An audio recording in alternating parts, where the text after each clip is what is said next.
straight ahead in. So we just look at the first group there. We'll have the English teams that are involved in. You have Bayern Munich, Manchester United, Copenhagen and Galatasaray. So the two seeded teams are Bayern and Manchester United. So what are your thoughts on that? Yeah. Well, on form, it's going to be even more of a tougher draw for United than people think, because at the weekend there, they got absolutely destroyed against Brighton at home, 3-1. And United they're in, as I say, in rag orders. People say no, ends up here now. I'm a Chelsea supporter. We're a point behind them. So the two clubs are desperate at the moment. But as we talk about the Champions League, Manchester United, they haven't been convincing at the start. 3 games they've lost out of the 5. You know yourself, the Nottingham Forest are very lucky to beat you there at Old Trafford a couple of weeks ago. So they're not in good form. There's always protests with the club, and there's always, the Glazers and stuff like that. And now they're going into the Champions League campaign. They're away to Bayern Munich on Wednesday night, and it's going to be a very, very tough for them. I have no doubt. I think Harry Kane's banging in a few goals. So just for the listeners, Harry Kane eventually transferred from Tottenham, and he went to Bayern Munich there during the summer after he was being transferred for 3 or 4 years, but eventually he went. I think he had to go. He had to go this year, Paul. To be honest with you, I think he was Tottenham through and through, but they just weren't. They were getting further away from trophies every year, to be quite honest with you. And I think a player of Harry Kane's stature, getting to the Euros with England, playing World Cups at club level, he should be in the Champions League every year. And he's gone to Bayern Munich now. I think they drew 2-2, if I'm not mistaken, at the weekend. But he's banging in a few goals there now in the Bundesliga, and I think he's got. I think they have a winter break as well, so they do. Yeah, this is suit Harry Kane down to the ground. I think for a player he is, and no, you tried to suggest that Harry Kane is a sunshine boy. He likes the sun in his back. No, I just think the older you get, I think it'll suit him much better for England and stuff like that as well. I just think with club form now with Bayern Munich, this is going to be a really tasty game. I really do fancy Bayern Munich in this one. Now we never know. United could spring a surprise. Form might go out the window, particularly with Bayern Munich, Manchester United. They've had some great battles down through the years. 99, they keep going on about it, so sure the 2-1 win in the end. And then I think the mess in the group stage is not so later on, a couple of years after as well. So they've had some great battles over the years, Bayern Munich, Manchester United, but I think Bayern Munich will be firm favourites in this one, Paul, to be quite honest. But of course, as you know, in this system, you have 6 matches, 3 home, 3 away. So, of course, it's set up to suit the seeded teams. You can afford to lose 1 game or even have a bad 1 or 2 games. So, what are the other 2 teams you're talking? Just Copenhagen and Galatasaray. Can they maybe shake up the top 2 and try and stick it in front of them? Well, they're playing each other in the first round of the game. So, whoever wins that game will have a massive advantage. I think Galatasaray, I saw him actually in the playoff against Molde, I think it was, Norwich's side. Didn't impress me at all, Paul. I thought they were very, very lucky to win that game. The 2 games even, I think that they won the away leg and they won the home leg, but I have to say, the results look convincing. But if we saw it in play, it wasn't convincing at all. But Copenhagen, they've always been thereabouts in the Champions League. The last couple of years, they got a respectable 0-0 draw at home to Man City last season. But to be honest with you, I'm just forgetting now. Did they get out? I don't think they get out. I don't think they get out of the group. I think they're in the group with Dortmund. Yeah, they didn't get out of the group at all last season. But they'll be competitive, Paul. But you still fancy. Actually, funny enough, I fancy the way the group is drawn there. Bayern Munich, Man United, Copenhagen, Galatasaray. That's the way it could actually end up in the group when it's finished. So I fancy Bayern to win it. I mentioned United just to come second, but I think United will make more hard work of it than they should. Now we go across into the next group. Yeah, sorry, Noel. Just we go across the next group there. We have with the English team. We have Sevilla, Spain, of course. The Europa League is it again? You have Arsenal, PSV of Holland, and Lens of France. So to me, PSV are a strong team. So is that is it the top 3 or what you're tossing that for the top 2? Yeah, I fancy Arsenal in this one, Paul, big time. Arsenal at home to PSV Eindhoven, and I think it's Wednesday night. So I fancy Arsenal to top this group.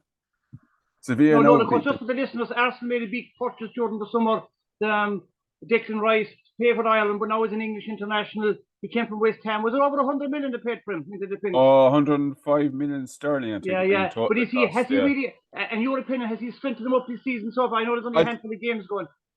I think, funny enough, I think he has. I think maybe people might say Arsenal aren't playing as well as they did this time last season, but I think he does bring a bit of steel to the midfield. So, man, I think he's a good passer of the ball. He scored more goals. Well, not more goals, but he scored a goal against Manchester United, and I think that was the one thing I think that even Graham Souness was talking about him, that to be a great midfield player, you'd be able to have to do three things. You have to stop goals, create goals, and score goals. So. And he was saying he was really good at one of them, stopping them. So I think he has to bring more goals to this game, and I think he's trying to do that. I think Sevilla are a very funny side. I mean, they are brilliant in Europa League, but then they cannot raise a gallop at all in the Champions League. And they always seem to finish third and get into Europa League and qualify for the Champions League last season, for next season. PSV Eindhoven, I saw him actually in the playoff against Rangers in the away leg at Ibrox. They weren't convincing at all, but absolutely hammered them 5-1 in the home leg to qualify. So they'll be coming in boosting with confidence. Lens, I have to be honest with you, I don't know too much about them. Yeah, French team. Look, I suppose they wouldn't have that. In my book, PSV have a realistic chance there. They're former winners. I know it was back in the day, but still. And of course, they're always one of the top 3 Dutch teams. So, and they will have that natural arrogance and that ability. So, yeah. I think PSV have a chance of making the top 2 there. What do you think? Yeah, they do. They would have, though, to be fair with you. And I think Arsenal does stick out. I think Arsenal probably they are the best side. I know they'll probably see the second, but that's because the Sevilla were the Europa League champions and they finished second to Man City last year in the Premiership. But yeah, I think Arsenal should finish first, and I think it's a toss up there between Sevilla and PSV Eindhoven for the second place in this group. Yeah. Now we move down now to Group F, which Newcastle's back in the game. So we have Paris, which is Paris. That's Paris Saint-Germain, I presume, isn't it? That's right. Yeah. There's a hard group. You have Dortmund, that's AC Milan, and Newcastle. So Newcastle, they talk about the group a bit. They're in as deep in anyway. So, but this is what Newcastle are looking for. So they were always going to be unseeded. So this is a real tough group for them. Oh, a real tough group, Paul. They were fourth seeds, obviously, because this is the first time Newcastle United have been in the Champions League since 2002, 2003 season. There's over 20 years in it since they were last in it. I think Bobby Robson was the manager, and the rest of him, he was the manager the last time they were in the Champions League. So, Paris Saint-Germain, Dortmund, AC Milan. Now, AC Milan are coming into this game. They got absolutely hammered 5-1. And obviously away into Milan, and AC Milan derby did home and away, but realistically they're playing in the same stadium. Yeah. They got hammered 5-1 at the weekend, so they'll be absolutely gunning to put that right in the next game. The next game now is at home to Newcastle United.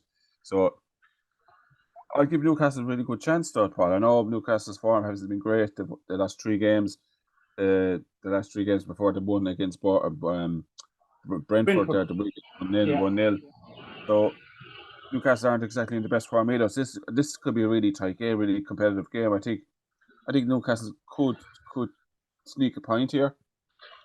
I'm not like just a question. Sorry, just a question about Newcastle. We do know a lot of these players coming in now from abroad, with their Europe and further afield. They might reserve their best style for the Champions League. That's maybe going away in the Premiership to matches, and maybe when these high-profile games away, they could suddenly turn it on with it. Less pressure away from home. They could actually lift, and they have to lift if Newcastle have any chance of qualifying. Is there a possibility they could do that? Yeah, they could, Paul. To be honest with you, this is massive for the fans. The fans will be going there and hope as well. They'll enjoy it and they'll get right behind the team as well, because 20 years for now, obviously. Well, Newcastle were always regarded as a big club, but they hadn't the trophies to back it up. The fans are just create a massive. It's massive up in that area of England. I mean, they get, even in the bad times, they're still getting packed out St. James's Park. And there's been plenty bad times over that northeast of England.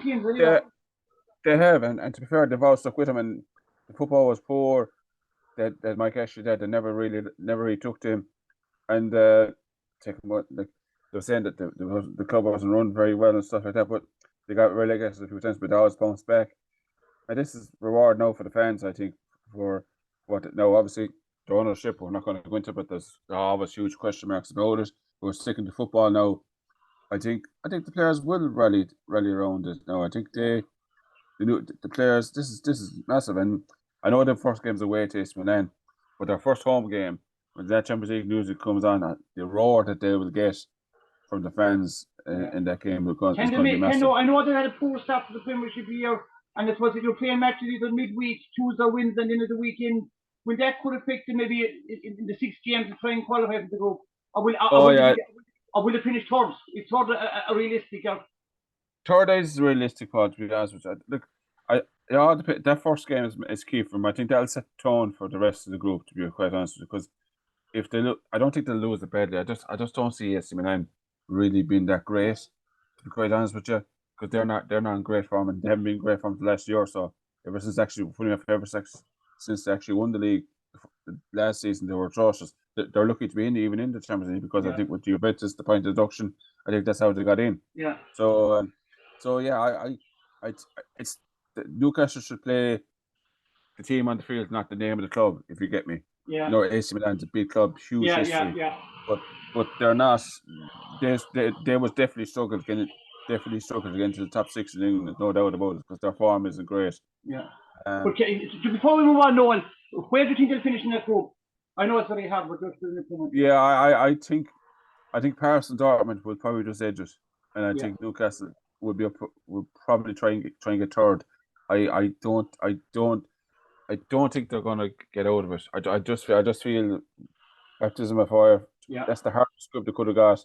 Yeah. And I might be wrong, but they'll give it a right go. But I think third is probably the best. Now we wanted the Group G with the Man City, the defending champions, the Man City Leipzig of Germany. Now I can't pronounce that name, but that's actually Red Star Belgrade.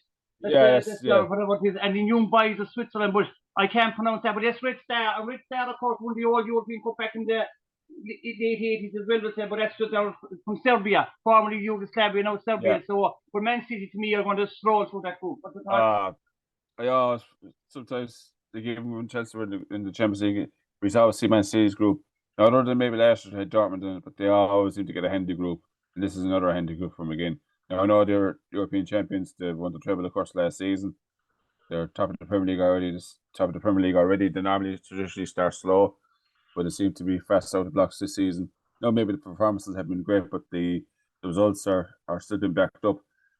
They'll scroll through this. Haaland could get like 9-10 goals in this group easy, because 6 games. Now maybe he mightn't play them all, but he'll score a few tap-ins and he'll score a few winners and stuff like that. I can't see Manchester City not topping that group. I'd be amazed if they don't. I think it'd be massive shock. What Manchester City want to do is just qualify from that group in fourth place, has as little injuries as possible, just get through, because they'll be aiming to win back-to-back European Cups, and they know, so they just want to get through the group, no injuries, just trying the minimum of cost and keep the league form going with it. So I think they'll stroll through it. They couldn't have picked a better group for themselves, Paul. There could be a huge amount of goals in that group from.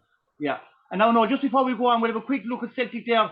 They have Feyenoord, Atletico Madrid, Lazio, and then Celtic will play. So just a quick look at that before we move on to the Europa League. What are your thoughts? Yeah, I think Celtic can be competitive in that group, Paul, because they could have got a lot worse groups. I mean, they could have got Group F where Newcastle are, to be quite honest with you, and I think they would be under massive pressure altogether.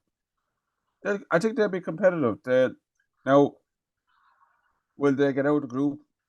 Possibly not. I think probably Feyenoord and Atletico are the 2 strongest teams. I think Atletico Madrid, Simeone, and it's great battles, and I think they're probably the best side in the group. Feyenoord, I don't know too much about them, to be honest. I know obviously they're Dutch champions. That's why they're seeded number 1 there.